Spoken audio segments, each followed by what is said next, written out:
பணமும் பணம்லாம் குப்பை, எங்களுடைய பார்வைக்கு பணம் குப்பை.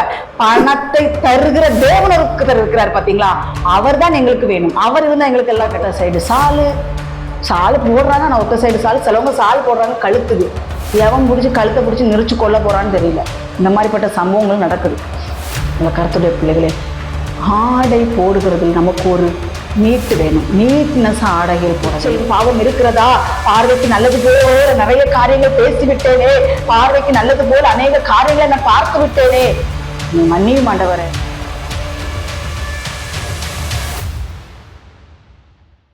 Praise the Lord. கர்த்தருடைய பிள்ளைகளை எல்லாரும் எப்படி இருக்கீங்க? எல்லாரும் நல்லா இருக்கிறீங்களா? கர்த்தர் இன்னைக்கு கொடுக்கிற வேதவசனம் ஆதியாகமம் 2ஆம் அதிகாரம் 25வது வசனம். ஆதியாகமம் 22வது அதிகாரம் 25வது வசனம். ஆதாமும் அவன் மனைவியுமாகிய இருவரும் நிர்வாணிகளாயிருந்தும் வெட்கப்படாதிருந்தார்கள்.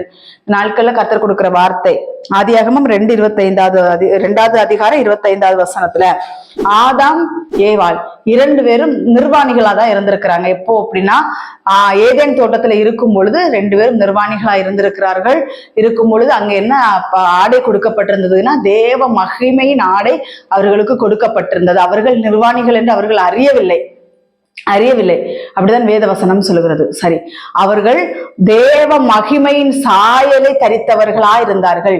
தேவன் தன் கரத்தினால் களிமண்ணினால் அவர்களை உருவாக்கி நாசியின் சுவாசத்தை அவர்களுக்கு ஊதி, அவருடைய நாசியின் சுவாசத்தை அவர்களுக்கு ஊதி, அவர்களுக்கு உயிர் கொடுத்து எல்லாமே செஞ்சு அவர்களை அவருடைய சாயலாக தேவன் அவர்களை படைத்திருந்தார். அவர்கள் மகிமையின் சாயலை தரித்திருந்ததுனால அவர்கள் நிர்வாணிகளாய் காணப்படாதிருந்தார்கள். ஆனால் நிர்வாணிகளாய் இருந்திருக்கிறார்கள் என்றுதான் வேதவசனம் சொல்கிறது. நிர்வாணிகள் என்று இருந்திருக்கிறார்கள், ஆனால் அவர்களுக்கு தெரியாது, அவர்கள் வெட்கப்படவும் இல்லை. ஆனால் அவர்கள் நிர்வாணி என்று அறிவிக்கக்கூடிய ஒரு சம்பவம் வருகிறது. அவர்கள் நிர்வாணி என்று அவர்கள் தெரிந்து கொள்ளக்கூடிய ஒரு சம்பவம் வருகிறது. நம்ம தேவன் ரொம்ப நல்ல தேவன். என்னன்னா, நமக்கு ஒரு தீமை வருகிறது, நமக்கு விரோதமாய் சத்துரு எழும்பி வர்றான் அப்படின்னா நமக்கு சொல்லிடுவார். ஆல்ரெடி நமக்கு சொல்லிடுவார். அப்படிப்பட்ட ஒரு நல்ல தெய்வத்தை நம்ம ஆராதிக்கிறோம். ஒரு பிரச்சனை வரப்போகுதுன்னா, உனக்கு இப்படி ஒரு பிரச்சனை வரப்போகுது, சொப்பனத்தின் மூலமாகவோ வசனத்தின் மூலமாகவோ ஏதோ ஒரு காரியத்தின் மூலமா நமக்கு ஆண்டவர் காமிச்சு தருவாரு. அதே மாதிரிதான் ஆதாமுக்கு மேவாளுக்கு கர்த்தர் சொல்லியிருந்தார். நம்ம தோட்டத்துல நான் உனக்கு நன்மை தீமை அறியத்தக்க கனிகளை வச்சிருக்கிறேன் அப்படின்னு சொல்லி ஆண்டவர் சொன்னார். ஆனா தீமையான கனியை நீ புசிக்க கூடாதுன்னு சொல்லி அதுக்கு சப்ஜெக்ட் வரும். நீங்க படிங்க, ஆதியாகமம் 2ஆம் அதிகாரத்தை நீங்க படிச்சீங்கன்னா ஆதியாகமம் 2ஆம் அதிகாரம் 17வது வசனத்துல சொல்லப்பட்டிருக்கிறது. ஆனாலும் நன்மை தீமை அறியத்தக்க விருட்சத்தின் கனி நீ புசிக்க வேண்டாம், அதை நீ புசிக்கும் நாள் சாகவே சாவா என்று கட்டளையிட்டார். எதுவுமே நமக்கு ஒரு காரியம் நடக்க போகுதுன்னா அதற்கு முன்னாடி ஆண்டவர் நம்மகிட்ட சொல்லுவாரு. சில சொப்பனங்களின் மூலமா சொல்லுவாரு. ஏதோ ஒரு காரியத்து வசனத்தின் மூலமா, ஏதோ ஒரு பரிசுத்தவடிகள் கொடுக்கிற மெசேஜின் மூலமா நமக்கு தேவன் எச்சரிப்பார். ஏன் நம்ம வீட்டுல இருக்கிற பிள்ளைங்க மூலமா எச்சரிப்பார், கணவன் மனைவி மூலமா எச்சரிப்பாரு.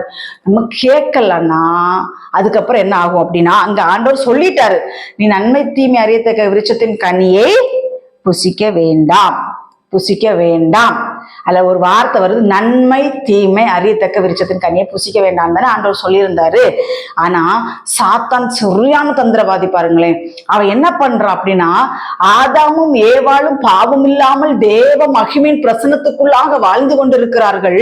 ஆனால் பிசாசு என்ன செய்யறான் அப்படின்னா, ஆதியாகமம் 3ஆம் அதிகாரத்துல வர்றான் பிசாசு. ஆதியாகமம் 2ஆம் அதிகாரத்துல ஆண்டவர் சொல்லியிருக்காரு, ஆதாம பார்த்து நீ இப்படி செஞ்சிடாத அப்படின்னு சொல்லியிருக்கிறாரு. உடனே வந்துட்டான் பாருங்களேன். ஒரு 4-5 அதிகாரம் தாண்டி வந்தான்னா அப்படி கிடையாது. ஆதியாகமம் 2ஆம் அதிகாரத்துல ஆண்டவர் பேசுறாரு. ஆதியாகமம் 3ஆம் அதிகாரத்துல அவன் வந்துட்டான். ஏவாள்கிட்ட அவன் பேசுறான் பிசாசு. நம்ம அதெல்லாம் இப்ப படிக்க வேண்டாம். ஆதியாகமம் 3ஆம் அதிகாரத்தை நீங்க படிச்சு பாருங்க. அதுல தந்திரவாதி சாத்தானா தான் நான் இன்னைக்கு சொல்றேன். தந்திரமா உள்ள நுழையக்கூடியவை.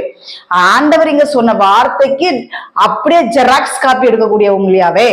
ஆண்டவர் இங்க சொல்றாரு, நன்மை தீமை அறியத்தக்க விருட்சத்தின் கனி நீ புசிக்க கூடாதுன்னு. ஆனா அவன் இங்க கெடுதலா வரல, நீ கனியை புசிச்சுன்னா நீ செத்து போயிரு அப்படிங்கிற மாதிரி வரல, நன்மையாய் வருகிறான். நீங்கள் இந்த கனியை புசிக்கும் நாளில் உங்கள் கண்கள் திறக்கப்படும், நீங்கள் தேவர்களை போல் ஆவீர்கள் எல்லாம் என்று சொல்றான். தேவர்களை போல் ஆவீர்கள் என்று எல்லாம் சொல்றான்.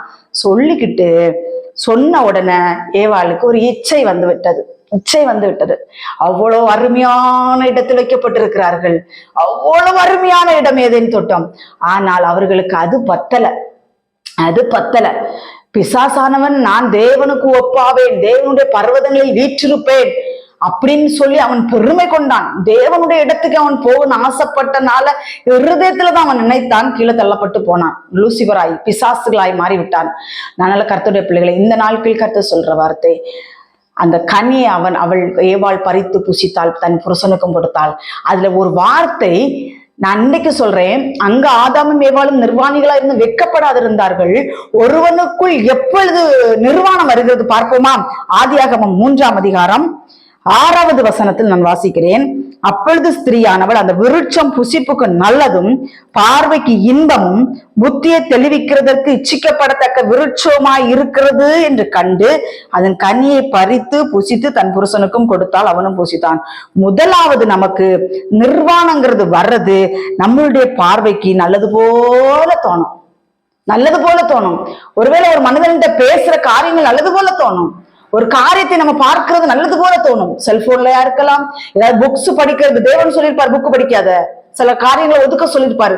ஒருவேளை அது நம்ம புத்திக்கு என்ன தெரியும்னா நல்லது போல தெரியும். சில நபர்கள்ட்ட பேசுறது நல்லது போல தெரியும்.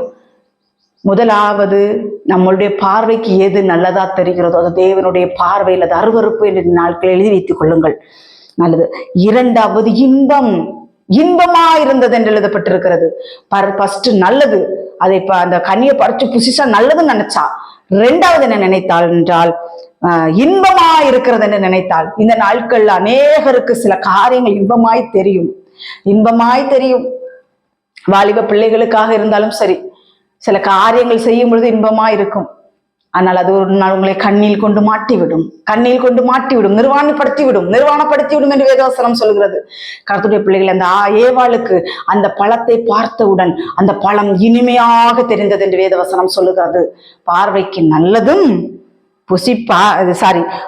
அந்த விருட்சத்தை பார்க்கிறதுக்கு நல்லதும் பார்வைக்கு இன்பமுமாயிருந்தது. மூணாவது புத்தியை தெளிவிக்கிறதற்கு இச்சிக்கப்படத்தக்க விருட்சமாயிருந்தது என்று வேதவசனம் சொல்லுகிறது. கர்த்தருடைய பிள்ளைகளே, இந்த நாட்களிலே இச்சையில் எத்தனை பேர் விழுந்து கிடக்குறீங்க? யோசிச்சு பாருங்க. அவன் செஞ்சான், அதனால நான் செய்றேன்.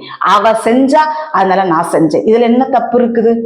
அந்த நாட்கள்ல ஆதாமும் ஏவாளும் எவ்வளவு ஒரு மகிமைக்குள்ள வைக்கப்பட்டிருப்பாங்க. யோசிச்சு பாருங்க. அதை நினைக்கிறதுக்கு அவ்வளவு சந்தோஷமா இருக்கு. அதே மகிமையில தான் இப்ப மறுபடியும் நம்மளை ஆண்டு கொண்டு போக போறாரு. அதனால இந்த நாட்கள்ல அந்த மகிமைக்குள் பிரவேசிக்க விடாதபடிக்கு சத்துருவானவன் பார்வைக்கு நல்லது போல தோன்ற காரியங்களை செய்ய வைப்பான், இன்பமான காரியங்களை செய்ய வைப்பான். அதுக்கப்புறம் இச்சையான காரியங்கள். இச்சை இந்த நாட்களிலே கிறிஸ்தவ வட்டாரங்களில் தலைவிரித்து ஆடுகிறது இச்சை. எப்படி நான் சொல்றேன் அப்படின்னா, இன்னைக்கு நாட்களில் நான் இன்னைக்கு சொல்றேன், பரிசுத்தவான்கள், பரிசுத்த வாட்டிகள், முத்துக்கள், மணிகள் எழும்ப தேசம் அவ்வளவு முத்துக்களும் மணிகளுமா நிரப்பி விடலாம். ஆனா இந்த நாட்கள் என்ன நடக்கு தெரியுமா? ஒருத்தன் என்ன செய்யறான் அப்படின்னா, நான் ஒரு ஊழியக்காரன், நான் தேவனால் அபிஷேகம் பண்ணப்பட்டவன், ஏதாவது ஒரு மூத்த ஊழியர்கள் அபிஷேகம் பண்ணி விட்டுறாங்க. அவர்களை அதுக்கடுத்து கையில பிடிக்க முடிய மாட்டேங்க. என்ன பண்றாங்க அப்படின்னா, நான் இன்னைக்கு சொல்லுவேன், இச்சைங்கிறது எது? நான் ஊழியக்காரர்களிடத்திலிருந்து நான் தொடங்குகிறேன் இச்சையை. என்ன இச்சை அப்படின்னா, இந்த முடியை இப்படி வெட்டுறது, அதுல முடிக்கு சாயம் பூசுகிறது. இது ஆம்பளைங்கள்ட்ட காணப்படுகிறது. இந்த ஒரு மாதிரி இந்த என்ன சொல்றது, சர்க்கஸ்காரன்னு காட்டிட்டு தெரிவானுங்க தெரியுமா? அந்த சட்டையெல்லாம் போட்டுட்டு ஒரு மாதிரி சர்க்கஸ் காட்டுவாங்க தெரியுமா? அதே மாதிரிப்பட்ட ஆடைகள், இந்த மாதிரிப்பட்ட காரியங்களை போட்டுக்கொண்டு பலிபீடத்துல வந்து நின்றுகிட்டு என்ன செய்யறானுங்க? இச்சை காட்டுறானுங்க. அதெல்லாம் ஒரு இச்சை தான். பெண்களும் அதே மாதிரி தான். பெண் ஊழியக்காரிகள் என்ன செய்யறாங்க அப்படின்னா, ஃபுல்லா முகம் ஃபுல்லா சாயம் ஃபுல்லா சாயத்தை போட்டுக்கிட்டு, ஐப்ரோ எடுத்துக்கிட்டு, லிப்ஸ்டிக்கை போட்டுக்கிட்டு, இந்த மாதிரிப்பட்ட இச்சை. நான் சொல்றேன், எப்பவுமே நமக்கு இயேசு கிறிஸ்து ரோல் மாடல். இந்த நாட்களிலே பலிபீடத்தில் அநேகரை பிசாசானவன் நிர்வாணப்படுத்தி வைத்திருக்கிறான். தெரிய மாட்டேங்குது. இன்னைக்கு அநேகருக்கு நாங்கள் நிர்வாணிகள் என்று தெரிய மாட்டேங்குது. அங்க தேவ மகிமைக்குள் இருக்கும்போது அவங்களுக்கு அது நிர்வாணமா தெரியல. எப்போ இச்சை அவர்களுக்குள் வந்ததோ, இன்பம் அவர்களுக்குள் வந்ததோ, பார்வைக்கு அழகு போல் அவர்களுக்கு தெரிந்ததோ, அப்போதே அங்க நிர்வாணமாகிவிட்ட நாளுக்கு அடுத்த வசனத்துல அதை பற்றி குறிப்பிடப்பட்டிருக்க நான் வாசிக்கிறேன். ஊழியக்காரிகளும் ஊழியக்காரர்களும் என்ன பண்ணுகிறார்களோ அதை பார்த்துத்தானே கீழே நம்மளை பின்பற்றி வருகிற ஜனங்கள் பண்ணுவார்கள். நம்ம இச்சைகள், பொருளாசைகள், இன்பங்கள் எப்படி வேணாலும் வாழுங்க. இந்த கிறிஸ்தவ வட்டாரத்துக்குள்ள எப்படி வாழலாம்ங்கிறது எல்லாம் கிடையாது. இப்படித்தான் வாழணும், இதுதான் ஒரு வரமுடன் கர்த்தர் ஒரு கட்டுப்பாடு வச்சிருக்கிறாரு. எப்படி வாழலாம்னா அது பிசாசுடைய பிள்ளைங்க அவங்க எல்லாம். பிசாசு அப்படித்தான், நீ என்ன வேணாலும் பண்ணு, நீ என்ன வேணாலும் பண்ணு, நான் ஒரு நாள் நீ தேவனை போல மாறுவாய், தேவனை போல நீ மாறுவாய். இந்த நாட்களில கிறிஸ்தவ வட்டாரத்துக்குள்ள சொல்ல கொண்ட காரியம் என்ன? நீ என்ன வேணாலும் பண்ணு, சரீரத்தை குறித்து ஒரு கேர் கிடையாது, ஆவி ஆத்மா சரீரத்தை குறித்து ஒரு கேர் கிடையாது. என்னன்னா ஏசப்பா சிலுவையில் நமக்காக எல்லா பாவத்தையும் சிலுவையில அறைந்து விட்டார். இனி நமக்கு பாவமே இருக்காது, நம்ம என்ன வேணாலும் இனி பாவங்கள் செய்து கொண்டு இருக்கலாம் இப்படிங்கிற மாதிரி போதிக்கிறாங்க. அப்படி இருக்குதா வேத வசனத்துல? அப்படி இருக்குதா வேத வசனத்துல? ஏசப்பா எல்லா பாவத்தையும் சிலுவையில அடிச்சு தீர்த்துட்டாரு, ஆனா நீ எப்படி வேணாலும் நிர்வாணமா திரின்னு வேத வசனம் இருக்குதா? இல்ல. அங்கே ஏவாளை இச்சை என்ன செஞ்சிட்டு ஆட்கொண்டு விட்டது. இந்த நாட்களிலே பலிபீடத்தில் எப்படிப்பட்ட ஆடைகள் போட்டு கொண்டு நிற்கிறீர்கள்? ஆலயத்துக்குள் வருகிற விசுவாசிகள் எப்படிப்பட்ட ஆடைகளை உடுத்தி கொண்டு வருகிறீர்கள்? அந்த ஆண்டவர் சொல்லிட்டாரு, ஒருவனுக்கு இடரல் உண்டாக்குற மாதிரி நீ இருக்காத, ஒருவன் உன்னை இச்சையோடு பார்த்து அவன் உன்னோடு விபச்சாரம் செய்தாயிற்று என்று வேதவசனம் சொல்லுகிறது. இந்த நாட்களில் ஆலயத்திற்குள்ளாக வேசித்தனத்தின் ஆவிகள் வந்து கொண்டிருக்கிறது. இந்த நாட்களில் தேவாலயத்திலே விபச்சாரத்தின் ஆவிகள் வந்து கொண்டிருக்கிறது. ஏன் இப்படி எல்லாம் வருதுன்னா, இதற்கு முழுக்க காரணம் ஊழியக்காரர்கள் தான். எழுதி ஒட்டுங்க, ஆலயத்தின் வாசல் எழுதி ஒட்டுங்க, இப்படிப்பட்ட ஆடைகளை உடுத்தி கொண்டு ஆலயத்தில் விபச்சாரம் செய்ய வராதன்னு எழுதி ஒட்டுங்க. ஒட்ட மாட்டாங்க, பயம். என்ன வரவங்களும் கோடீஸ்வரர்களா இருப்பாங்க, எழுதி ஒட்டிட்டா காணிக்க வராது, தசம பாகம் வராது, ஆலயத்தை விட்டு போயிருவாங்க. அப்புறம் என்ன பண்றது? காசுக்கு என்ன பண்றது? இப்படி எல்லாம் இருக்காதீங்க. உங்களால எழுதி ஒட்ட முடியலன்னு ஆலயத்துல பிரசங்கிங்க. இப்படிப்பட்ட அருவருப்புகளை செய்து கொண்டு வராதீர்கள். ஏவாளிடத்தில் கிரியை செய்த ஆவி இந்த நாட்களில் அநேக இடத்தில் கிரியை செய்து கொண்டிருக்கிறது. நம்மளுடைய ஆடையில் நமக்கு ஒரு கவனம் வேணும். ஆண்டவர் சரி, நான் வாசிக்கிறேன். ஆதியாகமம் 3ஆம் அதிகாரத்தில் 10வது வசனத்தில் சொல்லப்பட்டிருக்கிறது, அதற்கு அவன், நான் தேவரீரோடு சத்தத்தை தோட்டத்திலே கேட்டு நான் நிர்வாணியா இருப்பதினால் பயந்து ஒழித்துக் கொண்டேன் என்றான். இங்க நிர்வாணிகளா இருந்து வெட்கப்படாதவங்க இங்க நிர்வாணி என்று பயந்து ஒழிச்சிட்டாங்களாம். ஏன் ஒழிக்கக்கூடிய சூழ்நிலை வந்துச்சு? நிர்வாணம் ஒரு நாள் வரப்போகிறது. இயேசுவின் சன்னிதானத்துல நாம் நிற்கக்கூடிய ஒரு நாள் வரப்போகிறது. நியாயத்தீர்ப்புங்கிற நாள் வரப்போகிறது. அப்ப நீ ஓடினாலும் ஒழிய முடியாது, எப்படினாலும் நீ ஒளிஞ்சு போக முடியாது. ஏன் அப்படின்னா, நீ நியாயத்தீர்ப்புக்கு தேவ பர்வதத்திலே தேவ சமூகத்திலே நின்றுதான் ஆக வேண்டும். அப்பொழுது நீ நிர்வாணி, நான் நிர்வாணி என்று ஒழித்துக் கொள்ள முடிய சந்தர்ப்ப சூழ்நிலைகள் எல்லாம் வராது பார்த்துக்க. இந்த நாட்களில் கர்த்தர் சொல்லுகிறார், நீ நிர்வாணியாயிருப்பதை நீ அறியாமல் இருக்கிறாயா? இன்னைக்கு அநேகர் நிர்வாணிகளா இருந்தது. அங்க ஆதாமேவால் அத்திலைகளை தைத்து தனக்கு ஆடைகளை உண்டு பண்ணது போல நாட்கள் அநேகர் உண்டு பண்ணிட்டு இருக்கிறீங்க. இந்த ஆடைகள் அல்ல. இந்த ஆடைகள் ஒரு நாள் அந்த இலைகள் எல்லாம் கருகி ஒரு நாள் உதிர்ந்து போய்விடும். அப்பொழுதும் ஒரு நிர்வாணம் காணப்படும். ஆனால் தேவனுடைய சமூகத்துக்கு நீ வருவாயானால் இந்த நாட்களிலே தேவன் அழைக்கிறார். உன்னுடைய இச்சையை விடு, உன்னுடைய இன்பத்தை விடு, உனக்கு நல்லதாய் தோன்றுகிற காரியங்கள் எல்லாம் விட்டு விலகி என்னிடத்தில் வா. ஓடி ஒளியாதே. ஒருவேளை இன்னைக்கு நிறைய ஃபேன்ஸ் இருக்கலாம், இன்னைக்கு நம்ம பைபிளின் படி பார்த்தா நிறைய பேருக்கு விசுவாசிகள் தான் இருக்கணும். ஊழியம் செய்கிறவர்களுக்கு விசுவாசிகள் வேணும். இன்னைக்கு அனைவரும் ஃபேன்ஸா மாறுறாங்க, ஊழியக்காரர்களுக்கு ஃபேன்ஸா மாறுறாங்க. இது தேவன் விரும்புகிற காரியம் கிடையாது. உன் ஆலயத்தில் வருகிறவர்கள், உன்னுடைய சத்தியத்தை கேட்கிறவர்கள் எத்தனை பேர் பரிசுத்தமாய் மாறி இருக்கிறார்கள்? எத்தனை பேர் கர்த்தருக்கு பிரியமாய் இரத்த சாட்சியாக வேணாம் நாங்க சாகிறதுக்கு ரெடியாக இருக்கிறோம்? எத்தனை பேர் எழும்பி வருகிறார்கள்? இதுதான் தேவனுடைய பார்வையில் முக்கியமே தள்ளி, அல்லது உனக்கு நீ ஃபேன்ஸையும் சேர்த்துக்கிட்டு நீ ஆட்டமும் பாட்டு நீ எத்தனை பாட்டு எழுதினாலும் வேஸ்ட், நீ எத்தனை ஆட்டம் போட்டாலும் வேஸ்ட், நீ எத்தனை ஸ்டுடியோ என்ன சொல்லுவாங்க, இந்த ஷூட்டிங் எத்தனை எடுத்து நீ எத்தனை பாடல்கள் வெளியிட்டாலும் வேஸ்ட் ஆண்டவர் சொல்றார். நீ நிர்வாணி என்று ஆண்டவர் சொல்லுகிறார். நீ நிர்வாணியா இருக்கிறாய் என்று ஆண்டவர் உன் நிர்வாணத்தை மூடு என்று ஆண்டவர் சொல்லுகிறார். நிர்வாணிகளுக்கு அப்புறம் வருகிற காரியங்களை நம்ம பார்ப்போம். கர்த்தருடைய பிள்ளைகள், இந்த நாட்கள் ஆண்டவர் சொல்லுகிற வார்த்தை, ஆதாமும் ஏவாளும் நிர்வாணிகள் என்று அறிந்து அத்தி இலைகளை தங்களுக்கு தைத்து தங்களுக்கு வஸ்திரத்தை போட்டுக் கொண்டார்கள் என்று வசனம் சொல்லுகிறது. இந்த நாட்களிலே கர்த்தர் எத்தனை பேரை நிர்வாணியாக பார்க்கிறார். நம்ம எல்லாருமே கர்த்தருடைய பார்வையிலே நிர்வாணிகள். நம்ம எல்லாருமே வெளியரங்கமாக இருக்கிறோம். மனுஷனுடைய பார்வையில் எத்தனை பேர் நிர்வாணிகளா இருந்து கொண்டிருக்கிறோம். ஒருவனுடைய கனி எப்படி இருக்கிறது, அவன் கனியினால நம்ம இப்ப அறிஞ்சுக்கிடலாம். ஒரு வாலிப பிள்ளைகளா இருக்கலாம், ஊழியர்களா இருக்கலாம், மற்ற பிற மனிதர்களா இருக்கலாம். யாருனாலுமே பேசுறதுல, பழகுறதுல, அவர்கள் நடவடிக்கையில, அவர்கள் உடுத்துகிற உடையில, அவர்களை பார்த்தாலே இவர்களிடத்தில் கனி இருக்குதுன்னு நம்ம வெளிப்பட்டுடும். எனக்கு சில ஊழியக்காரர்களுடைய மனைவிமார்களையும் தெரியும், ஊழியக்காரர்களே தெரியும். நான் இன்னைக்கு சொல்லுவேன், கர்த்தர் ஒரு தராசுல வச்சிருக்கிறாரு, அதே தான் இருக்கணும். அப்படிதான் இருக்கணும்னு நான் நினைக்கிறேன். ஏன் அப்படின்னா, கொஞ்சம் உயர்த்துனா அவங்களுக்கு மேட்டின்மைகள் வந்துவிடும். இன்னொன்னு என்னன்னா, சில காரியங்கள் இருக்கிறது கர்த்தருடைய பிள்ளைகளே. அவர் இந்த ஊழியங்கள்ங்கிறது வந்து கர்த்தருக்காக நம்ம பக்தி வைராக்கியமா செய்யக்கூடிய ஊழியங்கள். அதுல எந்த குறைபாடுகள் வந்தாலும், மரணமே வந்தாலும் நாம் அதுல ஜெயமா நிற்க வேண்டும் என்று வேதவசனம் சொல்லுகிறது. சாப்பாட்டுக்கு வழி இல்ல, உடுக்கிறதுக்கு துணி இல்லை, இதுக்கெல்லாம் ஒப்பாரி வைக்க கூடாது. எல்லாம் கர்த்தர் பார்த்துக் கொள்வார். அழைத்தவர் உண்மை உள்ளவர். ஆரம்ப நாட்களில் ஊழியத்துக்கு வரும்பொழுது எங்கள்கிட்ட ஒண்ணுமே கிடையாதுதான். இப்பவும் கிடையாது, அப்பவும் கிடையாது. இப்பவும் ஆண்டவர் தான் நடத்துறாரு, அப்பவும் ஆண்டவர் தான் எங்களை நடத்தினாரு. ஒருத்தவங்க சொன்னாங்க, உங்க அக்கௌண்ட்ல பணம் குறையாது, நீங்க இனி அப்படி எங்களுக்கு பணம்லாம் குப்பை. எங்களுடைய பார்வைக்கு பணம் குப்பை. பணத்தை தருகிற தேவனருக்கு இருக்கிறார் பாத்தீங்களா, அவர் தான் எங்களுக்கு வேணும். அவர் இருந்தா எங்களுக்கு எல்லாம் கிடைக்கும். நாங்க எதையும் தேடி போறது கிடையாது, அவரை தேடி போகிறோம். அவர் எங்களுக்கு கொடுக்கிறார். ஊழியம்னா இப்படித்தான் இருக்கணும். ஊழியம்னா சில ஊழியக்காரர்கள் கொஞ்ச நாள் ஊழியத்துல இருப்பாங்க. ஆண்டவர் வாக்கு மாறாதவர் தானே. ஆண்டவர் எங்கேயாவது பைபிள வாக்கு மாறி இருக்கிறாரா? வாக்கு மாறாத தேவன், சொன்னவர் செய்து முடிப்பார். அவரு ஊழியத்துக்கு அழைச்சிருக்கிறாரு. இன்னும் எங்கள்கிட்ட அநேகர் சொன்னாங்க, இங்க வேலைக்கு போய் ஊழியம் பாருங்க, அப்படி ஊழியம் போய் பாருங்க. இப்படி கர்த்தர் அழைச்சிருக்கிறாரு. உங்க மனுஷங்க பேச்ச கேட்கறதுக்கு மனுஷன் யாரு?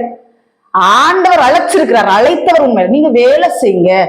எங்களுக்கு கை கால்லாம் ஆண்டு நல்ல சுகத்தை கொடுத்திருக்காரு, எங்களுக்கு வேலை செஞ்சு சாப்பிட தெரியும்.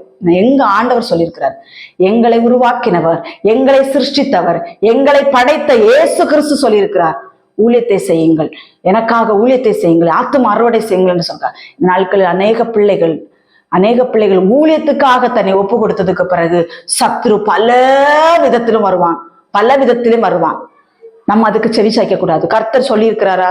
கர்த்தர் உங்களை ஊழியத்துக்கு அழைச்சிருக்கிறாரா? ஸ்டெடியா நிக்கணும். இந்த காதுல, வலது காதுல ஏசப்பா பேசுவார், இடது காதுல சாத்தான் பேசுவான். நீ இப்படி செய்ய, ஆண்டவர் சொல்றாரு, நீ இப்படி செய்யணும். பிசா சொல்றான், இப்படி செஞ்சிடாதன்னு. இங்க ஆதாமி ஏவாளும் கதையில இதுதான் நடந்துச்சு. ஆண்டவர் வலது பக்கம் சொல்லிட்டு போயிட்டாரு, நீ நன்மை தீமை அறியத்தக்க கனிய புசிக்க கூடாதுன்னு. இங்க சாத்தான் வந்து சொல்லிட்டான், நீ புசி, நீ தேவர்களை போல ஆயிடுவேன்னு. யாருடைய சத்தத்தை இந்த நாட்கள் கேட்டுக்கொண்டிருக்கிறீர்கள்? கர்த்தருடைய சத்தமா, பிசாசின் சத்தமா? நான் இன்னைக்கு சொல்வேன், வேத அடிப்படையில் ஆராயுங்கள். கர்த்தர் என்ன சொல்லியிருக்கிறார்? வேத அடிப்படையில் நீங்க ஆராய்ந்து பாருங்கள். மனுஷனுடைய காதுகளுக்கு, மனுஷன் எதை பேசுறானோ சூதாரிச்சுக்கங்க. மனுஷன் கண்ணிலையும் கேட்டுல நம்ம விளவச்சு விடுவான். இல்ல, கர்த்தருடைய சத்தத்தை நம்ம கேட்டு கீழ்ப்படுகிறவர்களா இருக்கணும். இங்க கர்த்தருடைய சத்தத்தை ஆதாமும் ஏவாளும் கேட்டாங்க. ஆதாமும் ஏவாளும் கேட்டாங்க. அதே சமயத்தில் ஏவாள் அந்த பிசாசின் சத்தத்துக்கு செவி கொடுத்து அந்த கனியை புசித்து விட்டார்கள். 2 பேரும் புசித்து விட்டு தங்கள் நிர்வாணிகளாய் ஆக்கப்பட்டு, சரி, நான் பாவம் செஞ்சுட்டேன் ஆண்டவரே, நான் கனியை புசிச்சு ஆண்டவரே, நான் அந்த நேரத்துல தன்னை ஒப்புரவாக்கவில்லை. இந்த நாட்களில் அநேகருக்கு கடிந்து கொள்ளுகிற வார்த்தைகள் வந்து கொண்டிருக்கிறது. ஆனாலும் மனம் திரும்ப விருப்பம் இல்லை. அநேகர் போன் பண்ணுகிறாங்க, நான் இந்த பாவத்துல இருந்தேன், அப்படி பாவத்துல இருந்தேன், நான் மனமாற ஆசைப்படுறேன். ஆனா நான் சில சகோதரர்கள் சொல்லும்போது எனக்கு இன்னும் வைராக்கியமாய் கர்த்தருடைய வார்த்தையை கொட்டுக்க வேண்டும் என்கிற ஆவின் பலம் வரும். நான் பாவத்தில் விழுந்து கிடந்தேன் சகோதரி, பாவத்திலிருந்து விடுதலை பெற்று விட்டேன் சொல்லுகிற பிள்ளைகள் இருக்கிறார்கள். ஆனால் சிலது இந்த சில ஆட்கள் இருக்கிறாங்க, பாவம்னா ஊறி போயிருவாங்க, அதுல இருந்து வெளியில வரமாட்டாங்க. எத்தனை மெசேஜ் கேட்டாலும் வெளியில வரமாட்டாங்க. உணர்வில்லாத இருதயங்கள் அவர்களுக்கு கொடுக்கப்பட்டது. பார்வோனின் இருதயத்தை தேவன் கடினப்படுத்தினார் என்று இருக்கிறது. அதே போல இந்த நாட்கள் அநேகருடைய இருதயம் கடினப்பட்டு இருக்கிறது. இயேசு இந்த நாட்களிலே உங்களை நோக்கி கூப்பிடுகிறார். உன் பாவத்தை வெளியரங்கமாய் தேவனுடைய பாதத்திலே போய் அறிக்கை பண்ணு. தேவனுடைய பார்வைக்கு மறைவான சிருஷ்டி ஒன்றும் கிடையாது. ஆனாலும் தேவன் கேட்கிறார், உன் பாவத்தின் இடத்தில் அறிக்கை பண்ணு. நீ பயப்படும்படிக்கு தேவனிடத்தில் திரளான மன்னிப்பு உண்டு என்பதை மறந்து விடாதே. எந்த பாவத்துல ஆதாம் ஏவாளையும் போல சாக்கு போக்கு சொல்லிட்டு இருக்கிறீங்களா? அங்க சர்ப்பம் சாக்கு போக்கு காட்டினதாட்டு சொல்லல, பிசாசு சாக்கு போக்கு காட்டினதாட்டு அந்த இடத்துல வேதத்துல சொல்லியிருக்கா. சாத்தான் ஒத்துக்கிட்டான். ஆமா, நான் தான் வந்துச்சேன். அவனுக்கு ஏற்கனவே நரகம் அவனுக்கு ஆயத்தமாக்கப்பட்டிருக்கிறது. அதனால அவன் ஒத்துக்குவான். கூட கொஞ்சம் ஆத்து மக்களை கொண்டுட்டு போயிடன்னு அவன் ஒத்துக்குவான். ஆனால் ஆதாமும் ஏவாளும் அந்த இடத்திலே பழி சாட்டி தப்பிக்க பார்த்தார்கள். ஆனால் ஆண்டவர் விடவில்லை. அந்த இடத்துல அவர்களுக்கு சாபத்தை வருவிக்கிறார். நாட்களிலே எவ்வளவு தூரம் உங்களுக்கு வார்த்தைகள் வந்த பொழுதும் நான் மனம் திரும்ப மாட்டேன், இன்னும் பாவத்திலே விழுந்து கிடப்பேன் என்று சொல்லி நீங்கள் உங்கள் இருதயத்தை கடினப்படுத்துவீர்கள் என்றால் உங்களை தேடி சாபம் வந்து கொண்டிருக்கிறது. சாபத்தை கொடுத்துட்டு ஆண்டவர் என்ன பண்றாரு? ஆதியாகமம் 3ஆம் அதிகாரம் 21வது வசனத்துல சொல்லப்பட்டிருக்கிறது. தேவனாகிய கர்த்தர் ஆதாமுக்கும் அவன் மனைவிக்கும் தோல் உடைகளை உண்டாக்கி அவர்களுக்கு கொடுத்தினாராம். பார்த்துக்கங்க கர்த்தருடைய பிள்ளைகளே, பாவம் செய்கிற ஆத்துமா சாகும். எப்போது நம்மளுடைய பாவத்தை தேவனுடைய சமூகத்திலே போய் நாம் மறைக்கிறோம், ஆண்டவருக்கு தெரியும். ஒருவேளை நீங்க செய்கிற பாவங்கள் அக்கம் பக்கத்துல இருக்கிறவங்களுக்கு தெரியாம இருக்கலாம். ஒருவேளை வாலிப பிள்ளைகள் செய்கிற பாவம் பெற்றோர்களுக்கு தெரியாம இருக்கலாம். கணவன் செய்யற பாவம் மனைவிக்கு தெரியாம இருக்கலாம். மனைவி செய்யற பாவம் கணவனுக்கு தெரியாம இருக்கலாம். ஆனால் ஒருத்தருக்கு தெரியும். மறந்துடாதீங்க. என்ன அறை வீட்டுக்குள்ள செய்றீங்க பாத்தீங்களா பாவம், அதையும் தேவன் வெளிச்சம் போட்டு காட்டுவார். தாவீது பாவம் செய்தார் இல்லையா? தாவீது பாவம் செய்தாரு. அந்த பாவத்தை தேவன் வெளியரங்கப்படுத்தினாரா இல்லையா? நீ ஒளிப்பீடத்துல செய்தாய், நான் அதை வெளியரங்கமாக்கி விடுவேன் என்று சொல்லி ஆண்டவர் சொன்னார். ஆனால் தாவீது என்ன செஞ்சிட்டாரு? மன்னிப்பு கேட்டுட்டார். பத்சேபாளிடத்தில் பழியை போடல தாவீது மன்னிப்பு கேட்டார். ஆண்டவரே, பாவி ஆண்டவரே, நான் என் பாவத்தை மன்னியும். சங்கீதம் 51வது அதிகாரத்தில் தேவனிடத்தில் கதறுகிறார். பாவத்தை தேவன் மன்னித்தார். சாக்கு போக்கு சொல்லல. பத்சேபாள் அப்படி வந்து நின்னா அதனாலதான் நான் தப்பு பண்ணேன்னு சொல்லல. ஆமாண்டவரே, நான் பாவி ஒத்துக்கிட்டார். பாவரிக்கை செய்தார். தேவன் மன்னித்தார். சாக்கு போக்கு இந்த நாட்களிலே இந்த மாதிரிப்பட்ட காரியங்களை தேவன் அருவருக்கிறார். நீங்க உங்களை பாவம் செய்ய தூண்டினது யாரா வேணாலும் இருந்துட்டு போலாம். ஆனால் நீங்கள் தேவனிடத்தில் ஒப்புரவாய் விடுங்கள். அவங்களுடைய நியாயத்தீர்ப்பு ஆண்டவர் பார்த்துக் கொள்வார். உங்களை பாவம் செய்ய தூண்டினவர்களுடைய நியாயத்தீர்ப்பை கர்த்தர் பார்த்துக் கொள்வார்.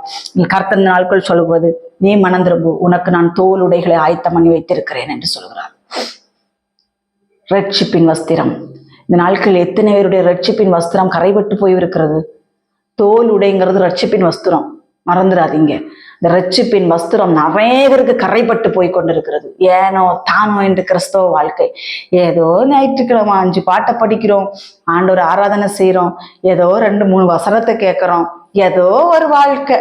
இப்படி எல்லாம் இருந்தீங்கன்னா பரலோகம் போக முடியாது. ஒருவன் அன்பு கூறன்னா ஆவியோடும் உண்மையோடும் தேவனிடத்தில் அன்பு கூற வேண்டும் என்று தேவனாகிய கர்த்தர் வேத வசனத்தின் மூலமாக நம்மளிடத்தில் இடைப்பட்டு கொண்டிருக்கிறார். அங்கே ஆதாமும் ஏவாளுக்கும் நான் இன்னைக்கு சொல்வேன், ஆதாமுக்கு ஏவாளுக்கும் மன்னித்தாருன்னு இருக்குது வசனம். ஆதாமுக்கும் ஏவாளுக்கும் மன்னித்தாருன்னு இருக்குது வசனம். அப்படி வசனம் இல்லை. ஆதாமுக்கும் ஏவாளுக்கும் சாப வார்த்தைகளை கூறி அந்த இடத்திலே அவர்கள் எப்படினாலும் அவங்க நிர்வாணிகள் தான் என்று சொல்லி அவர்களுக்கு ஆண்டவர் தோல் உடைகளை உண்டாக்கி விட்டார். தோல் உடைகளை உண்டாக்கி விரட்டிட்டாருன்னு இருக்குது. ஏதேன் தோட்டத்தை விட்டு விரட்டிட்டாருன்னு சொல்லி வாசிக்கிறார். இல்ல லாஸ்ட் வசனத்துல இருக்கிறது துரத்தி விட்டுன்னு வேதவசனம் இருக்கு.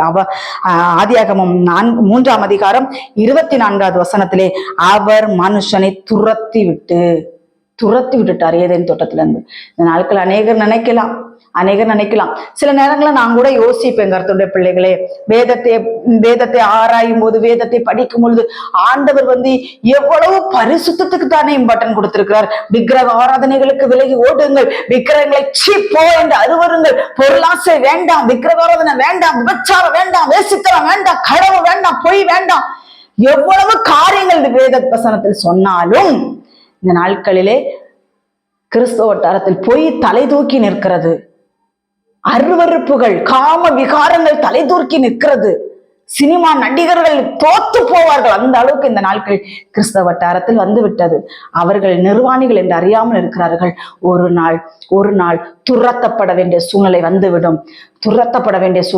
நம்ம கேர்ஃபுல்லா இருக்கணும். கிறிஸ்தவ வாழ்க்கைங்கிறது ஏனோ தானோ எப்படி வேணாலும் வாழ்ந்துட்டு பரலோக ராஜ்யத்துக்குள்ள போயிடலாம்னா நடக்கவே நடக்காது. நம்ம அதான் ஒரு ஸ்கூல்ல போய் நம்ம எக்ஸாம் எழுதுறோம், படிக்கிறோம், 1ல இருந்து +2 வரைக்கும் நம்ம படிக்கிறோம். அந்த பாடங்கள் அவ்வளோத்தையும் நம்ம படிச்சு மனப்பாடம் பண்ணி எக்ஸாம் எழுதி அதுல ஜெயிச்சாதான் அடுத்தது வேலைக்கு இங்கே நம்ம அடுத்த கிளாஸ்களுக்கெல்லாம் போக முடியும். அதே போலதான் அதை விட மேலானது பரலோக ராஜ்யம். இந்த நாட்களை நீ எப்படி வேணாலும் வாழ்ந்து விட்டு நான் அடுத்த கிளாஸ் போவேன்னா நடக்காது. உன்னின் சரீரத்தை ஒட்டிக்கி, ஆத்துமாவை ஒட்டிக்கி தேவ பாதத்திலே அமர்ந்திருந்து பாவத்திலே செய்யமிடு. கர்த்தர் வேற என்னத்தை உங்ககிட்ட கேட்கிறாரு? பரிசுத்தத்தை தான் கேட்கிறாரு. நம்ம பரிசுத்தத்தை தான் கர்த்தர் கேட்கிறார். வேற எதையுமே ஆண்டவர் கேட்கல. நீ பரிசுத்தமா இருப்பா, நீ பரிசுத்தமா இருமா. வேற என்ன கேட்கிறாரு ஆண்டவர்? உன் சொத்தை கேட்கிறாரா? உன் பணத்தை கேட்கிறாரா? உன் ஆஸ்தியை கேட்கிறாரா? உன் அந்தஸ்தை கேட்கிறாரா? ஒண்ணும் இல்ல, உன் இருதயத்தை கேட்கிறாரு. நீ வந்தா மட்டும் போதுங்கிறாரு.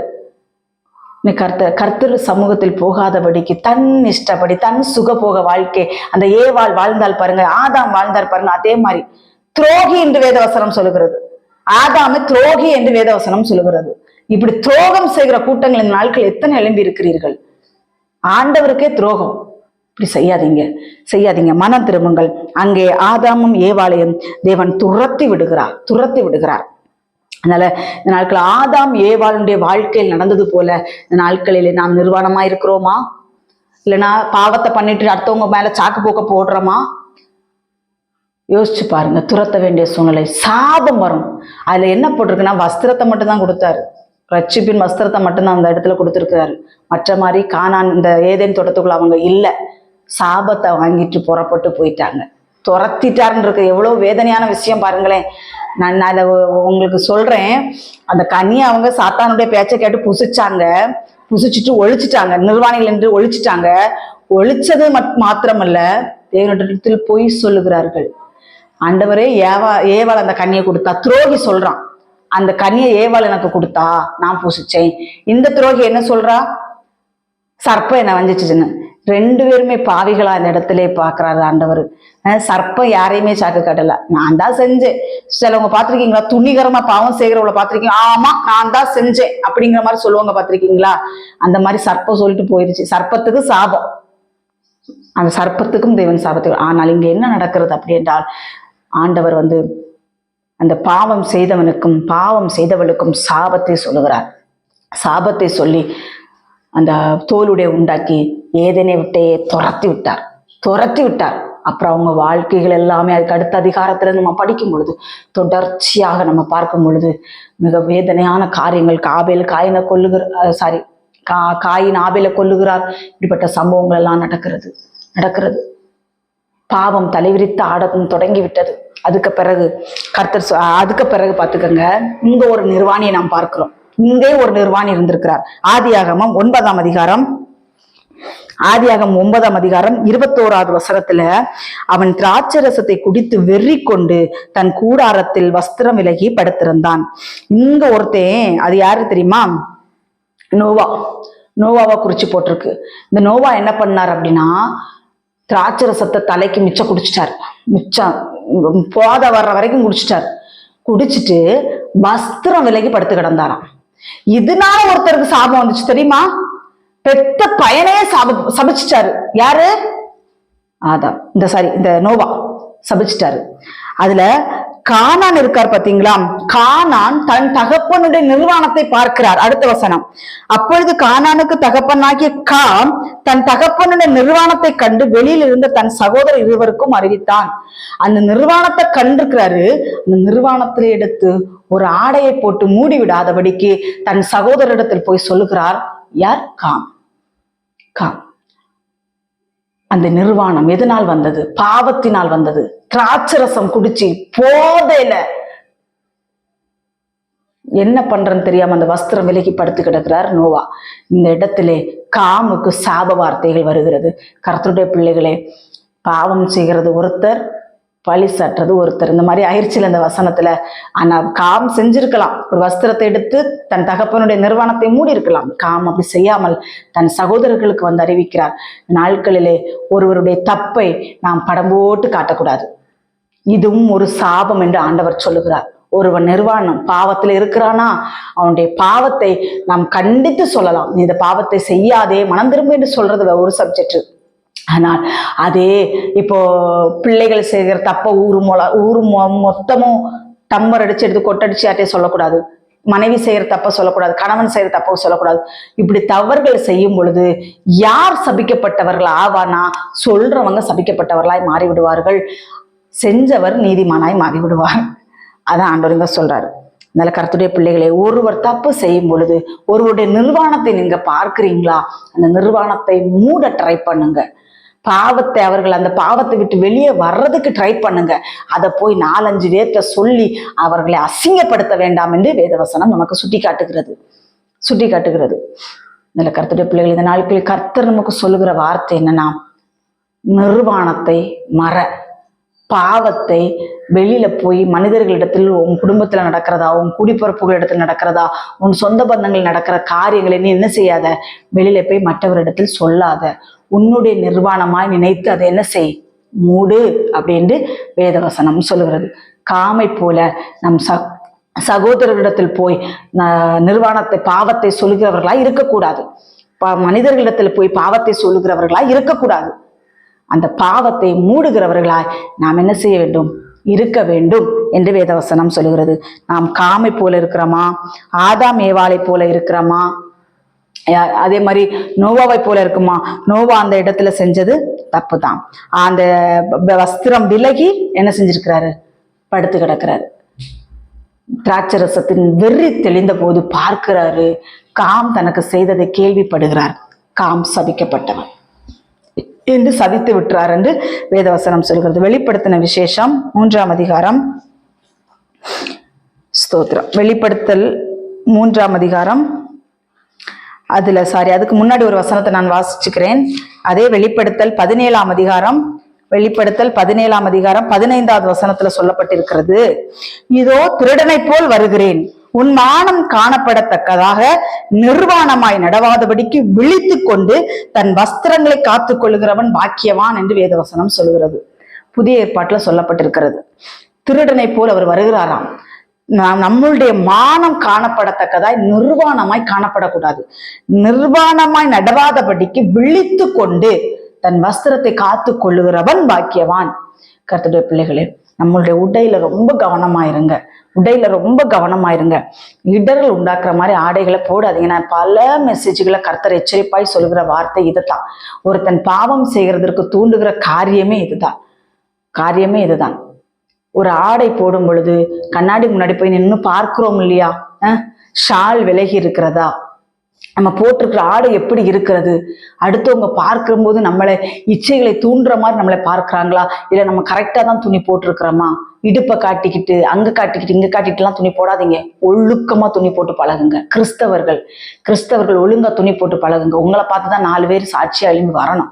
நீங்களே அங்கே இங்கே அசிங்கமா அருவருப்பா காட்டிக்கிட்டு நீங்க இந்த மாதிரி போனீங்கன்னா உங்களை பார்க்கறவங்க இயேசுவின் நாமத்தை தூஷிப்பான். அதை மட்டும் மறந்துடாதீங்க. இதற்கும் சாபம் வரும். இதற்கும் சாபம் வரும். நல்ல ஆடைகளை துப்பட்டாவே நீட்டா போட்டு நீட்டா, நான் முன்னாடி நான் சின்ன வயசுல எல்லாம் இருக்கும் அவ்வளவு அழகா 2 சைடும் கிளிப்ப அந்த இது பின்ன குத்தி நடுசுல ஒரு பின்ன குத்தி ஷாலு காட்டுல பறந்தா கூட தன் மானம் காணப்படக்கூடாதுன்னு சொல்லி அவ்வளவு நீட்டா போகக்கூடிய சகோதரிகள் எல்லாம் இருந்திருக்கிறாங்க. இந்த நாட்களில துப்பட்டா காத்தோட போயிடுச்சு. துப்பட்டா இல்ல. இப்ப வர்ற ட்ரெஸ்களையும் துப்பட்டா கிடையாது. ஆனா தனியா துப்பட்டா இருக்குது. சுடிதார்களை துப்பட்டா இல்லைன்னா நம்ம கடையில போய் தனியா துப்பட்டா எடுத்து போடலாம். அன்னைக்கு சில விபச்சார எண்ணம் உடையவர்களுக்கு துப்பட்டா போட மனசு வராது. அவர்கள் எல்லாம் வேதவசனம் சொல்லுகிறது விபச்சாரி என்றுதான் வேதவசனம் சொல்லுகிறது. தன் மானம் காணப்பட ரோட்ல போறவன் விபச்சாரனும் விபச்சாரியும் தான் அப்படின்னுதான் வேதவசனம் சொல்லுங்க. மானம் வெளியில காணப்படத்தக்கதான் நீ நடவாதபடிக்குன்னு வேதவசனம் சொல்கிறது. நாட்கள் எப்படி ஒத்த சைடு சாலு போடுறாங்க. நான் ஒத்த சைடு சிலவங்க சால் போடுறாங்க கழுத்துக்கு. எவன் கழுத்தை பிடிச்சி நெரிச்சு கொல்ல போறான்னு தெரியல. இந்த மாதிரிப்பட்ட சம்பவங்களும் நடக்குது. இந்த கர்த்தருடைய பிள்ளைகளே, ஆடை போடுகிறதுல நமக்கு ஒரு நீட்டு வேணும். நீட்னஸ் ஆடைகள் போட வேண்டும். நீட்ட ஆடைகள் போட்டு பழகுங்க. இது கர்த்தர் விரும்புகிற காரியம். கர்த்தர் ஆடையில ரொம்ப கவனமா இருக்கிறார் ஆண்டவர். ஆடையில ரொம்ப ரொம்ப கேர்ஃபுல்லா நம்ம ஆடைகள் அணிய வேண்டும். லெகின்ஸு இந்த தண்டிக்கு காலை வச்சுக்கிட்டு ஜீன்ஸை போட்டுட்டு திரியிறாளுங்க. ஜீன்ஸையும் இந்த இடுப்பு தெரியற மாதிரி ட்ரெஸ்ஸு கன்றாவி கருமை. அது எப்படிதான் போடுறாளுங்கன்னு தெரிய மாட்டேங்குது. அருவருப்பா இல்ல, அசுத்தமா இல்ல. உங்க முன்னாடி வர்றவங்க உங்களை என்ன நோக்கத்தோட பாக்குறாங்கிற அறிவு கூட இல்ல. ஆடைகள் எல்லாம் ஒழுங்கா போட்டு நீட்டா வெளியில போங்க. ஆலயத்துக்கு வரும்போது மாத்திரமல்ல, ரோடுகளில் போகும்போது எங்க போனாலும் நம்மளுடைய ஆடைகளில் கவனம் வேண்டும் என்று தேவனாகிய கர்த்தர் சொல்கிறார். சில காரியங்கள் நான் பார்த்திருக்கிறேன். சில சகோதரிமார்கள் எல்லாம், இந்த இஸ்லாமிய சகோதரிகள் எல்லாம் பார்த்துட்டீங்கன்னா ஃபுல் அண்ட் ஃபுல் கவர் பண்ணிட்டு தான் வருவாங்க. ஃபுல் அண்ட் ஃபுல் நீட்டா வருவாங்க. கிறிஸ்தவம் சீரழிந்து சீர்கட்டு நாச குப்பையா போய் கொண்டு இருக்கிறது. இதுக்கு எல்லாம் காரணம் பெண்கள் தான். இதுல சில ஊழியக்காரங்கிற போர்வையை போர்த்திக்கிட்டு சில குள்ள நரிகளும் இப்போ கிறிஸ்தவ வாலிபர்களை சீர்கெடுத்து கொண்டிருக்கிறது. இதெல்லாம் ரொம்ப கவனமா இருங்க. இந்த முடிக்கு பெயிண்ட் அடிக்கிறது, முடிய வெட்டுறது, இந்த ஆண்களும் ஆடைகள் போடுறதுல ரொம்ப கவனமா இருங்க. பிசாசானவன் கட்சிக்கிற சிங்கம் போல் எவனை விழுங்கலாமோ என்று வகை தேடி சுற்றித்திருக்கிறான். உன் நிர்வாணம் காணப்படக்கூடாது என்று ஆண்டவர் சொல்லுகிறார். உன் நிர்வாணம் காணப்படுமானால் நீ பாக்கியவான் அல்ல என்று வேதவசனம் சொல்கிறது. இந்த வசனத்தை வெளிப்படுத்தல் 16ஆம் அதிகாரம் 15வது வசனத்துல நீங்க குறிச்சு வச்சுக்கோங்க. இதோ திருடனை போல் வருகிறேன், தன் மானம் காணப்படத்தக்கதாய் நிர்வாணமாய் நடவாதபடிக்கு வெளித்து கொண்டு தன் வஸ்திரங்களை காத்து கொள்ளுகிறவன் பாக்கியவான். ஏசு வர போறாரு. ஏசு திருடனை போல் வர போறாரு. உன் மானம் காணப்படுமானால், உன் நிர்வாணம் காணப்படுமானால் உன் கைவிடப்பட்ட சூழ்நிலை ஆகிவிடுவாய். இந்த நாள்ல இருந்து ஒரு முடிவெடு. ஆண்டவரே, நான் அநேகருக்கு இடர்களா இருந்துட்டேனே ஆண்டவரே, என் வஸ்திரத்தை நான் மாற்றிக்கொள்கிறேன். என் வஸ்திரத்தை நான் ஒழுங்காக போடுகிறேன் ஆண்டவரே. என் துப்பட்டா போடுகிறேன் ஆண்டவரே. அசிங்கமான ஆடைகள் நான் போட மாட்டேன் ஆண்டவரே. இன்னைக்கு ஒரு தீர்மானம் எடுப்பாய். ஆனால் இயேசு வரப்போகிறார். ரகசிய வருகை எடுத்துக்கொள்வாய் என்று வேதவசனம் சொல்கிறது. வெளிப்படுத்தல் 3ஆம் அதிகாரம் 19வது வசனம். நான் நேசிக்கிறவர்கள் எவர்களோ அவர்களை கடிந்து கொண்டு சிட்சிக்கிறேன். ஆகையால் நீ ஜாக்கிரதையாயிருந்து மனம் திரும்பு என்று வேதவசனம் சொல்கிறது. அடுத்த வசனம், இதோ வாசற்படியில் நின்று கதவை தட்டுகிறேன். கர்த்தர் சொல்கிறார், ஒருவன் என் சத்தத்தை கேட்டு கதவை திறந்தால் அவனிடத்தில் நான் பிரவேசிப்பேன் என்று சொல்கிறார். கர்த்தர் நம்மிடத்தில் பிரவேசிக்க வேண்டுமா? ஜாக்கிரதையா இருந்து நீ மனம் திரும்பு என்று வேதவசனம் சொல்லுகிறது.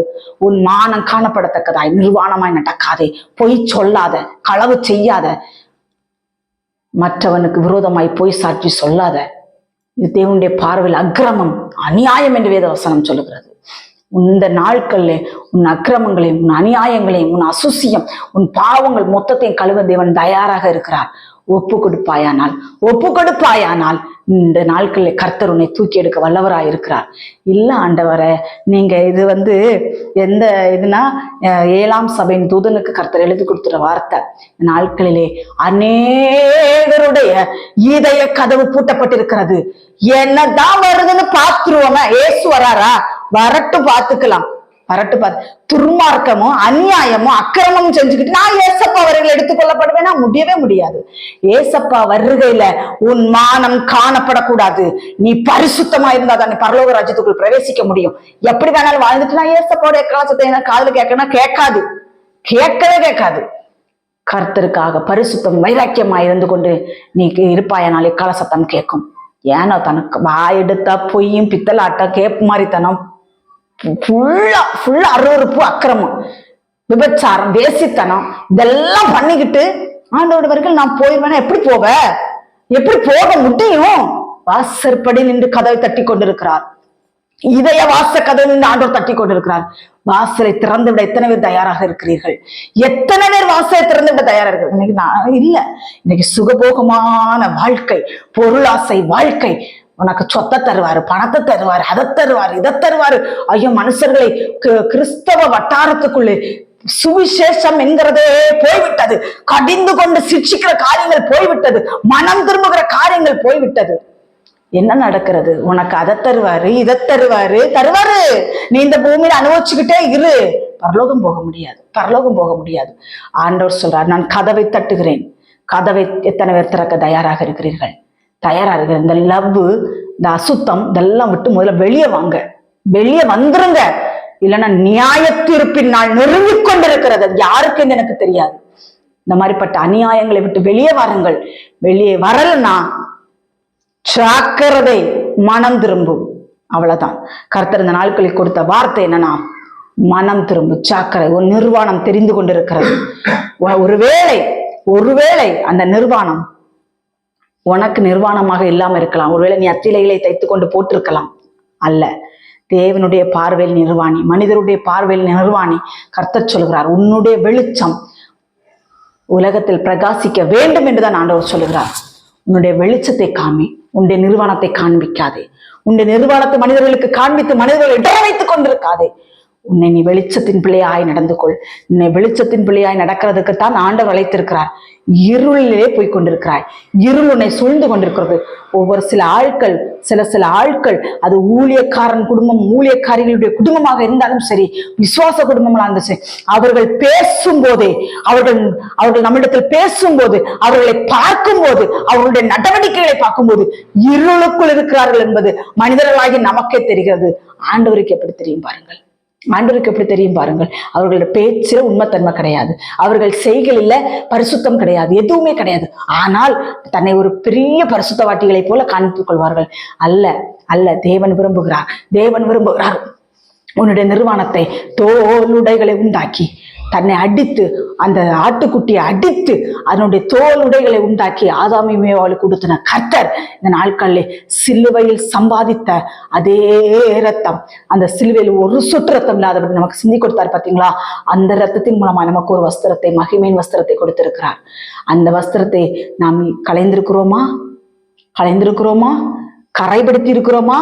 எத்தனை பேருக்கு அதுல இரத்த கரைகள் இருக்கிறது? உடனடியாக மாற்றுங்கள் என்று வேத வசனம் சொல்கிறது. கர்த்தர் ஒரு வசனத்தை இருதயத்தில் போடுகிறார். அந்த வசனம் என்னன்னா, அதுல ஒரு வசனம் இருக்குது, நீங்க உங்களுடைய வஸ்திரத்தில் பட்டிருக்கிற அந்த ஆடைகளை வெறுத்து தள்ளுங்கள் என்று வேதவசனம் சொல்கிறது. அது எத்தனாவது அதிகாரத்துல இருக்குன்னு தெரியல, கர்த்தருடைய பிள்ளைகளே. அதுல ஆண்டவர் சொல்லுகிறார். ஒரு நிமிஷம் அதை எடுத்து உங்களுக்கு நான் வாசிக்கிறேன். உங்கள் வஸ்திரங்கள் கரைப்பட்டிருக்கிறது, அந்த வஸ்திரத்தை நீங்கள் வெறுத்து தள்ளுங்கள் அப்படி என்று வேதவசனம் சொல்கிறது. அதுல கர்த்தருடைய வருகை பத்திதான காரியங்களே கொடுத்திருப்பார். அதுல ஆண்டவர் அப்படியாக சொல்லுகிறார். அது எத்தனாவது அதிகாரம்னு எனக்கு தெரியல. நான் அதை உங்களுக்கு அந்த இதுல வரும் தெரியுங்களா, அதுல நான் போட்டு விடுறேன். அந்த வசனத்தை நீங்க கண்டிப்பாக பார்க்க வேண்டும். அந்த வசனத்தை நீங்க பார்க்கும் பொழுது கர்த்தர் உங்களோடு இடைப்படுவாராக. ஸ்தோத்திரம். அதுல எப்படி போட்டிருக்குன்னா, கர்த்தராகிய இயேசு கிறிஸ்து வரப்போகிறார். அதனால நீங்கள் பரிசுத்த ஆவிக்குள்ளே நீங்கள் ஜெபம் பண்ணி கரைப்பட்டிருக்கிற உங்கள் வஸ்திரத்தை வெறுத்து தள்ளுங்கள். நீங்கள் சிலரை அக்கினி நின்று ரட்சித்து அப்படின்னு போட்டிருக்கோம். அக்கினி நின்று பாதாளத்துக்கு போகிற ஜனங்களை நீங்கள் ரட்சித்து உங்கள் கரைப்பட்டிருக்கிற வஸ்திரத்தை வெறுத்து தள்ளுங்கள் என்று வேதவசனம் சொல்கிறது. அதனால நம்ம வஸ்திரம் தூய்மையானதாக இருக்க வேண்டும். நீங்க அத்திலைகளை தைத்து போட்டிருந்தீங்கன்னா அந்த வஸ்திரம் ஒரு நாள் இதாயிரும். அதனால இயேசு கிறிஸ்து கொடுத்த ரட்சிப்பின் வஸ்திரத்தை நாம் தரித்து கொண்டு அந்த வஸ்திரத்தை தரித்து நாம் ஒவ்வொரு நாளும் உயிர்த்தாராய்வோம். அந்த வஸ்திரம் தரித்திருந்தாலும் நீங்கள் என்ன செய்ய முடியாது, ஏதேன் தோட்டத்துக்குள்ள இருக்க விடல ஆண்டவர் ஆதாமே ஏவாளை. அதே மனசுல வச்சுக்கோங்க. அதுல நம்ம நிர்வாணமா நம்ம இருந்துடக்கூடாது. நிர்வாணப்படுத்துகிற காரியங்கள் எது என்பதை நாட்களில் ஆண்டவரத்தில் கேட்போமா? ஜெபம் உங்களை நிர்வாணப்படுத்துதா? வேதம் வாசிப்பு உங்களை நிர்வாணப்படுத்துதா? எத்தனை பேர் பைபிளை ஒரு வாட்டி படிச்சு முடிச்சிருக்கிறீங்க? எத்தனை பேர் ஆண்டோட பாதத்துல டெய்லி இருக்கிறீங்க? யோசிச்சு பார்ப்போமா? எத்தனை நாள் எத்தனை கிறிஸ்தவங்க ரட்சிக்கப்பட்டவங்க எத்தனை பேர், எத்தனை ஆத்துமாக்களை ஆதாயப்படுத்துறீங்க? யோசிச்சு பார்ப்போமா? இதெல்லாமே நிர்வாணப்படுத்துகிற காரியங்கள். வேதம் வாசிக்கலையா? நிர்வாணமா இருக்கிறீர்கள். ஜெபிக்கலையா? நிர்வாணமா இருக்கிறீர்கள். உபவாசம் இல்லையா? நிர்வாணமா இருக்கிறீர்கள். இன்னும் நற்கிரியைகள் செய்யவில்லையா? நீங்கள் நிர்வாணமாயிருக்கிறீர்கள். பரிசுத்தமாய் வாழுங்கள், பரிசுத்தமாய் வாழுங்கள். உங்களுடைய நிர்வாணம் மனிதருடைய கண்களுக்கு காணப்படாதபடிக்கு அந்த நிர்வாணத்தை இந்த நாட்கள்ல மூட கர்த்தர் அழைக்கிறார். சாக்கு போக்கு சொல்லிடாதீங்க. அங்க ஆதாமேவாள் சாக்கு போக்கு சொன்னாங்க, அதே மாதிரி சாக்கு போக்கு சொல்லாம, ஏசப்பா நான் பாவி என்னை மன்னியும் பரிசேன்னு சொன்னா பார்த்தீங்களா? நான் வாரத்துல 2 தடவை வாசிக்கிறேன். பரிசேனை போல இருந்துடாதீங்க. ஆயக்காரனை போல இந்த நாட்கள் நம்மளை தாழ்த்துவோம். நான் பாவியான மனுஷன் ஆண்டவரே, என்னிடத்துல என்ன பாவங்கள் இருக்கிறதப்பா? விபச்சார பாவம் இருக்கிறதா? இச்சையின் பாவம் இருக்கிறதா? பார்வைக்கு நல்லது போல நிறைய காரியங்கள் பேசிவிட்டேனே, பார்வைக்கு நல்லது போல அநேக காரியங்களை நான் பார்த்து விட்டேனே, என்னை மன்னியும் ஆண்டவரே. இன்பமான காரியங்கள் எனக்கு இன்பமா தோணுச்சப்பா. லவ் பண்ணது இன்பமா தோணுச்சு ஆண்டவரே. இச்சையா பேசுறது எனக்கு இன்பமா தோணுச்சு. கள்ளக்காதல் வச்சிருக்கிறது எனக்கு இன்பமா தோணுச்சு. கள்ள தொடர்பு வச்சிருக்கிறது எனக்கு இன்பமா தோணுச்சு. இதெல்லாம் நான் செஞ்சேனே ஆண்டவரே, என்ன மன்னியும். ஒப்பு கொடுப்போமா? இந்த நாட்களில் ஒப்பு கொடுப்போமா? கர்த்தர் மன்னிக்க தயவுள்ள தேவனாயிருக்கிறார். இந்த நாட்களிலே என்னை நான் உயிர்த்து ஆராய்ந்து இந்த நாட்களை ஒரு தீர்மானத்தோடு பரிசுத்த வாழ்க்கைக்குள் கடந்து போவோம். இயேசு வருகிறார். இந்த நொடி பொழுது வரை எப்படி வாழ்ந்தாலும் தேவன் மன்னிப்பார். எப்படி நீங்கள் சீர்கெட்ட வாழ்க்கையில் வாழ்ந்தாலும் என்னை மன்னியும் சொல்லி கேட்டா மன்னிப்பார். ஆனா மறுபடியும் இந்த பாவத்துக்குள்ள போயிடாதீங்க. கர்த்தர் இந்த வார்த்தைகளை ஆசீர்வதிப்பாராக. கர்த்தர் எப்போது உங்களோட கூட இருந்து கர்த்தர் உங்களை வழிநடத்த வல்லவராயிருக்கிறார். கர்த்தருடைய வார்த்தைக்கு செவி விடுங்கள். ஜாக்கிரதையா இருந்து மனம் திரும்பும். கர்த்தர் தாம் இந்த வார்த்தைகளை ஆசீர்வதிப்பாராக. ஆமென். ஒரு சிறிய ஜெபம். பரலோகத்தில் இருக்கிற எங்கள் பரிசுத்த பிதாவே, உண்மை நாங்கள் நன்றியோடு துதிக்கிறோம் அப்பா. எவ்வளவு தகுதி இல்லாத பாத்திரங்கள் ஆண்டவர, அழுக்கடைந்த பாத்திரங்களா நாங்கள் இருந்தோம் ஆண்டவர. எங்களை இந்த நாட்கள் பரிசுத்தப்படுத்தும் ஐயா. எங்களை இந்த நாட்களை பரிசுத்தப்படுத்துங்கப்பா. பொய்யை மாற்றும் ஆண்டவர, எரிச்சலை மாற்றும், கோபத்தை மாற்றும், அசுத்தத்தை மாற்றும், காம விகாரத்தை மாற்றும், இச்சைகளை மாற்றும், இன்பத்தை மாற்றும். பார்வைக்கு எங்களுக்கு நல்லது போல தோன்றுகிற காரியங்கள் உம்முடைய பார்வைக்கு அது அசுசியாக இருக்கிறதப்பா, அசுத்தமாக இருக்கிறதப்பா. இப்பொழுதே மாற்றும். எங்களை பரிசுத்தப்படுத்தும். எங்களுக்கு வேற என்னப்பா வேணும்? நீங்க எங்களை பரிசுத்தப்படுத்துங்கப்பா. நாங்க உங்கள் ராஜ்யத்துக்குள் வரணும்ப்பா. நாங்கள் இப்பொழுது நிர்வாணிகளாய் காணப்படுகிறோம் அப்பா. எங்களுடைய நிர்வாணங்களை மூட நீங்க மட்டும்தான் அப்பா, உங்களால மட்டும்தான் முடியும். எங்களுடைய நிர்வாணத்தை நீங்கள் மூடுவீராக ராஜா. மூடி எங்களை பரிசுத்தப்படுத்துங்கப்பா. எங்களை பரிசுத்தப்படுத்துங்க அப்பா. ஸ்தோத்திரம். எங்களுடைய வஸ்திரங்கள் கரைப்பட்டு இருக்கிறது ஆண்டவரே. அந்த வஸ்திரங்களை இப்பொழுதே பரிசுத்தப்படுத்தி தாரும். எங்கள் ஆவியாத்துமா சரீரத்தை இப்பொழுது எங்கள் அப்பாவுடைய கரத்துல தருகிறோம் அப்பா. எங்களுக்காக நீர் அடிக்கப்பட்டீர், நொறுக்கப்பட்டீர், சித்திரவதை செய்யப்பட்டீரப்பா. எங்களுக்காக ரத்தம் சிந்தினீரப்பா. அந்த ரத்தத்தை ஒரு விஷயம் கூட எங்கள் மேல சிந்துங்கப்பா. சிந்தி எங்களை பரிசுத்தப்படுத்துங்க. உங்களை நாங்க இதோடு நீ சிலுவையில் அறையக்கூடாதப்பா. எங்களுக்காக நீங்க பட்ட வேதனை பெரியதாண்டவரே. இனி நாங்கள் உண்மை வேதனைப்படுத்தாத வாழ்க்கை எங்களுக்கு வேண்டும் அப்பா. எங்களுக்கு அப்படிப்பட்ட ஒரு வாழ்க்கை எங்களுக்கு தந்து எங்களை ஆசீர்வதிங்க. நீங்க வரப்போறீங்கப்பா. உங்களுடைய வருகைக்கு எங்களை குடும்பமாய், திருச்சபையாய் கர்த்தாவே, இந்த செய்தியை கேட்கிற எல்லா பிள்ளைகளையும் தேவன் ஆயத்தப்படுத்தி உடைய ராஜ்யத்துக்குள் சேர்த்துக்கொள்ளும். ஆசீர்வதியும். துதி கன மகிமை எல்லா அப்பாவுக்கு செலுத்துகிறோம். இயேசு கிறிஸ்துவின் மூலம் ஜெபிக்கிறோம் பிதாவே. ஆமென், ஆமென், ஆமென், ஆமென். கர்த்தர் தாமே உங்கள் அனைவரையும் ஆசீர்வதிப்பாராக. ஆமென். ஸ்தோத்திரம்.